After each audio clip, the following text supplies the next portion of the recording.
dhegayste arbacada soo socota waxaad halkan ka dhegaysan doontaa doodeenna baraarug oo aan mar kasta uga hadalno fariimaha digniinaha qataraha ee bulshada loo diro marka abaaraha iyo fatahaadaha ay soo socdaan.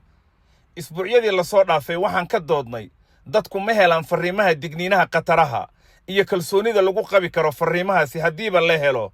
isbuucan waxaan ka doodi doonaa dadku si sax ah ma u fahmaan fariinta digniinta qataraha marka ay soo gaarto ama ay helaan. waxaa laga yaabaa inay jiraan fariimo digniino ah oo aan si cad loo fahmi karin. fariimaha qaar erayo adag ma lagu qoraa, halka kuwa kale lagu qoro luuqad ama lahjad adag oo aysan dadku si sahlan u fahmi karin. fariimaha qaar waa kuwa iska socda oo ka yimaado meelo aan la garanaynin. fadlan nagala qayb qaado doodda baraarug oo aan isbuucan uga doodi doonno sida dadka ay u fahmaan marka ay helaan fariimaha iyo digniinaha qataraha, abaaraha iyo fatahaadaha. waxaan diiradda saari doonnaa sida ay suurtagal ku tahay in dadka la gaarsiiyo fariin ay fahmi karaan oo naftooda badbaadisa.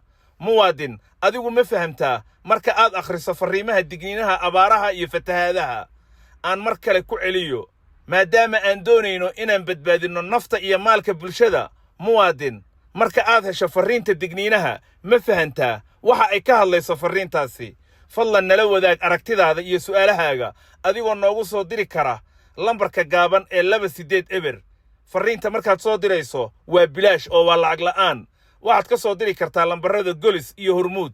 haddii aad haysato WhatsApp waxaad cod noogu reebi kartaa ama fariin qoraal ah lambarka shaashada ka muuqda ee ah +2527 7 eber 666444. ha moogaanin doodda arbacada oo khibradaada, xog ogaalnimadaada nagula wadaag si bulshada loo badbaadiyo.